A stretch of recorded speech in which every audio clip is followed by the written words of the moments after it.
ఆది బ్లౌజ్ లేకుండా బాడీ కొలతల ప్రకారం బ్యాక్ పార్ట్ కటింగ్ అండి. బ్లౌజ్ పొడవు 14 తీసుకున్నాము. ఖర్చులు డ్రా చేసుకున్న తర్వాత నెక్ వెడల్పు 2.5, షోల్డర్ దగ్గర 3, మొత్తం 5.5 అండి. అలా డ్రా చేసుకున్న తర్వాత టోటల్‌గా చెస్ట్ 39 అండి.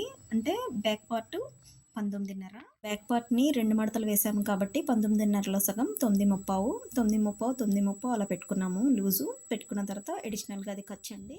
ఇప్పుడు చంక డౌను 5.5 పెట్టుకున్నాము. చంక డౌన్ అనేది వాళ్ళ ఆర్మ్ రౌండ్ కొలతను బట్టి ఉంటుందండి. వీళ్ళది ఆర్మ్ రౌండ్ 9 ఉంది. దాన్ని బట్టి 5.5 సరిపోయిందండి. అంతకన్నా తక్కువ ఉందనుకోండి 5 పెట్టుకోవచ్చు. ఆర్మ్ రౌండ్‌ని బట్టే చంక డౌన్ ఉంటుందండి.